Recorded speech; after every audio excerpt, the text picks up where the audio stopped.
Peter Parker bir kabustan uyandı. Her gece aynı korkunç rüyayı görüyordu. Peter artık yorulmuştu ve hayatını nasıl idare edeceğini bilmiyordu. Bu siyah kostümü kullanması dışında hiçbir şey ona mantıklı gelmiyor ve görünüşe göre Peter siyah simbiyot kostümünü kullanmaya devam ediyordu. Artık May halasıyla konuşmuyor ve görünüşe göre okulu da bırakmıştı. Mary Jane ve Felicia Hardy diğer adıyla Kara Kedi ile aşk üçgeni içerisindeydi. Daha sonra Peter siyah simbiyot kostümünü giydi ve gece boyunca sallanmaya başladı. Onun için hala anlamlı olan tek şey siyah kostümü ve örümcek adam olarak suçla savaşmasıydı. Kostümün çok fazla gücü vardı ve onu çeşitli şekillerde kullanabiliyordu. Yine de nedense kendini çok yorgun hissediyordu. Bugünlerde neredeyse hiç uyumuyor gibiydi. Örümcek adam olarak suçlularla savaşmaya gitti. Yaşlı bir kadına saldırmaya çalışan bir soyguncu buldu ve ardına düşünmeden siyah kostümü kullandı. Örümcek adam soyguncuya saldırdı ve artık çok daha agresif ve güçlüydü. Soyguncu bu olayın karşısında dehşete düştü ve örümcek adamın onu öldüreceğini zannetti. Gecenin ilerleyen saatlerinde Peter bir kez daha korkunç bir kabus görmüştü. Bu kez o kadar ani uyandı ki Mary Jane'i çarptı. İkili, Peter ve onun son zamanlarda nasıl davrandığı ile ilgili konuşmaya başladı. Mary Jane, siyah giysinin Peter'ı kötü yönde etkilediğini düşünüyordu. Peter ise siyah kostümünden kurtulmak istemiyordu. Örümcek adam olarak gecenin bir vakti bir kez daha dışarı çıktı. Kafasının içinde garip bir ses duymaya başladı ve kim olduğunu bilmiyordu. Ama kısa süre sonra o kişinin Hobgoblin olduğu anlaşıldı ve savaşmaya başladı. Örümcek adam o kadar güçlüdür ki bir çırpıda Hobgoblin'i yenebilirdi ve hatta neredeyse onu öldürebilirdi. Bu savaş bittikten sonra Peter, Reed Richards ve Fantastik Dörtlü'nün diğer üyelerini ziyarete gitti. Reed, giysinin uzaylı bir yaşam formu olduğunu ve canlı olduğunu öğrendi. Peter'ı ve bedenini ele geçirmek istediğini de söyledi. Peter buna inanmadı ve oradan ağ atarak uzaklaştı. Ardından May teyzeyi ziyarete gitti. Ancak Hobgoblin tarafından saldırıya uğradılar. May hala ateşlerin içerisindeyken Peter artık simbiyotun kontrolünü kaybetmişti. Bu olay bardağı taşıran son damlaydı. O artık tamamen kötü olacaktı ve o an karar verdi. Hobgoblin'i acımasızca öldürmeye. Ertesi gün Kingpin'i malikanesinde görüyoruz. Bu doğru mu? Örümcek adam mı yaptı bunu? Öyle gözüküyor efendim. Görgü tanıkları onu Hobgoblin'le savaşırken görmüşler. Anlıyorum. Bu biraz yazık olmuş. Süper kahramanları tahammül edilebilir kılan tek şey bu yavan ahlak kurallarıydı. Bu kurduğum imparatorluğumun örümcek adamın müdahalesi yüzünden %5'lik bir açıkla başa çıkabilir ama benim ölümümle asla.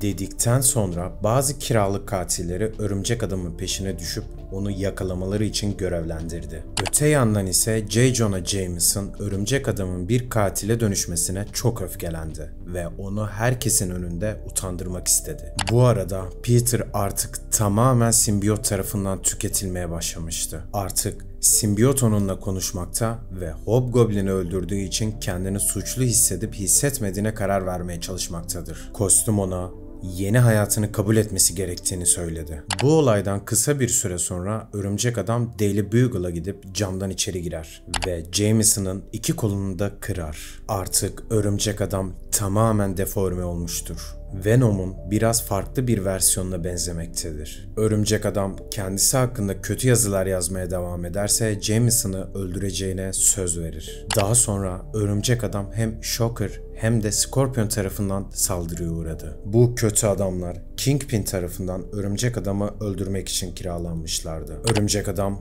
bu iki kötü adam için gereğinden fazla güçlüdür. Sonrasında ise simbiyotu kullanarak zaten dövülmüş olan Scorpion'u yemeye başladı. Ardından ise Shocker'ın elini kesti ve onu vahşice öldürdüğünü görüyoruz. Örümcek adam Kingpin ile konuşmaya gitti ve ona Scorpion ile Shocker'ın cesetlerini gösterdi. Kingpin, örümcek adamın gerçekte Peter Parker olduğunu öğrenmişti. O anda örümcek adam hiç acımadan Kingpin'e vurdu ve anında öldürdü. Ardından kısa bir süre içinde başka birçok kötü adamı da öldürdü ve Peter'ın önüne çıkan herkesi alaşağı ediyordu. Reed hala simbiyotlar üzerinde araştırma yapıyordu ve çok yakında uzaylı simbiyotun Peter'ı tamamen ele geçireceğinden emindi. MJ eve döndüğünde Peter'ı siyah kostümü içinde her tarafı siyah ağlarla kaplı bir şekilde havada süzülürken buldu. Peter artık simbiyot ile normal insan formundan daha fazla vakit geçiriyordu. Simbiyotlar Peter'ın insanlığını unutmasını ve daha fazlası olmasını istiyorlardı. Doktor Octopus, Örümcek Adam'ı öldürmek için bir ekip oluşturdu. Bu ekibi ise J. Jonah Jameson organize etmişti ve artık Örümcek Adam'ın serbest bırakılamayacak kadar tehlikeli olduğunu düşünmekteydiler. Çok geçmeden Eddie Brock geldi ve Doktor Octopus'a saldırdı. Amacı ise Örümcek Adam'dan intikamını bizzat kendi almak istemesiydi. Örümcek Adam şimdi bir grup süper kötü adamlar tarafından saldırıya uğradı. J. Jonah Jameson ve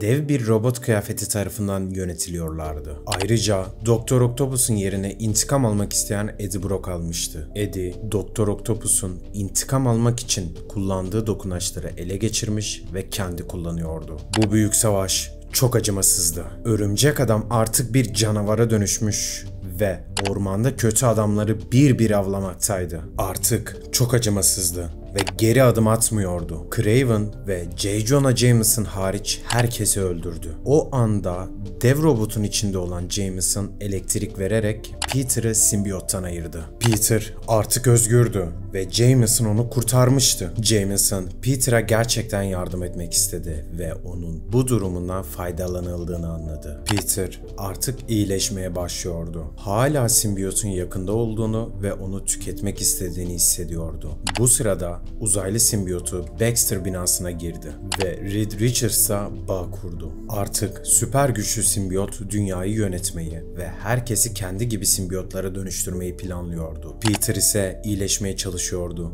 Arkadaşlarını kurtarmak ve işleri yoluna koymak istiyordu. Tüm o kötü adamları öldürdüğü için ise çok üzgündü. Uzun bir süre sonra gerçek Peter'ı Örümcek Adam kostümünü giyerken görüyoruz. Uzaylı simbiyot çoktan Baxter binasını ele geçirmişti. Avengers ekibi oradaydı ve uzaylı saldırgandan kurtulmak için ne yapacağını planlamaktaydılar. Peter oraya geldi ve durumu onlara anlattı. Johnny Storm her şey için Peter'ı suçladı ama Peter işleri düzelteceğine dair söz verdi. Peter binaya girdi. Ancak ardından Mary Jane ve Johnny Storm da onu takip etti. Şeytani planını tamamlamadan önce simbiyotu durdurmanın bir yolunu bulmalılardı. Peter, "Korkuyorum. Bunu o kadar uzun zamandır yapıyorum ki neredeyse nasıl bir his olduğunu unutuyordum.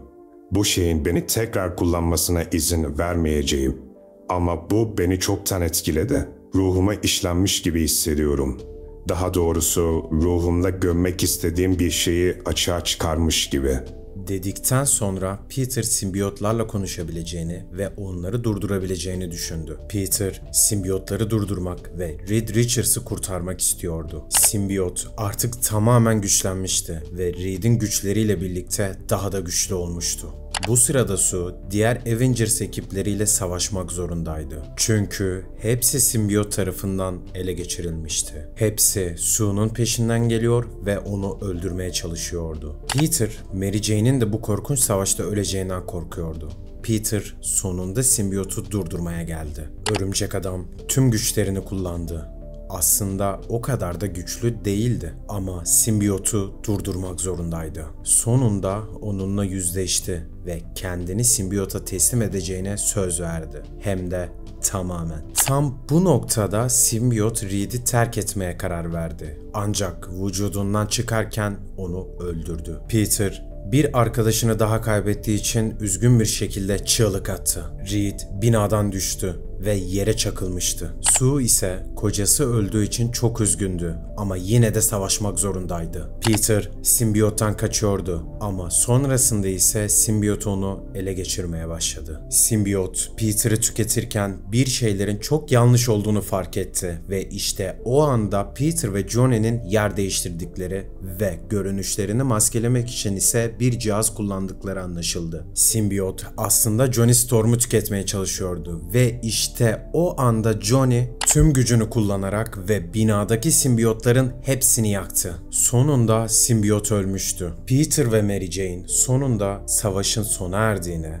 ve ardı arkası kesilmeyen kabusların sona ereceği için birbirlerine sarıldılar. Kısa bir süre sonra ise Peter teslim oldu ve işlediği suçların hesabını vermek istedi. Avengers'tan diğer kahramanlar da oradaydı ve hepsi simbiyotun bedenlerini ele geçirdiğini açıkladı. Avukat olarak ise Matt Murdock oradaydı ve Peter'ın özgür bir adam olmasına yardım ediyordu. Bu sayede Peter, örümcek adam olarak görevine geri dönebilirdi. Ardından Sue Storm geldi ve Peter'dan Fantastik Dörtlü'nün bir üyesi olarak onlara katılmasını istedi. Bu sırada ise Kingpin'in ölmediği ve intikam almak istediği ortaya çıktı. Ayrıca uzaylı simbiyotların bir parçasına sahipti ve onu şeytani planlarında kullanmayı planlamaktaydı. Çizgi romanı online okumak isteyenler için açıklama kısmına linkini bırakıyorum. Video hoşuna gittiyse beğenmeyi ve kanalıma abone olmayı unutma. Bir sonraki videoda görüşmek üzere. Kendine iyi bak.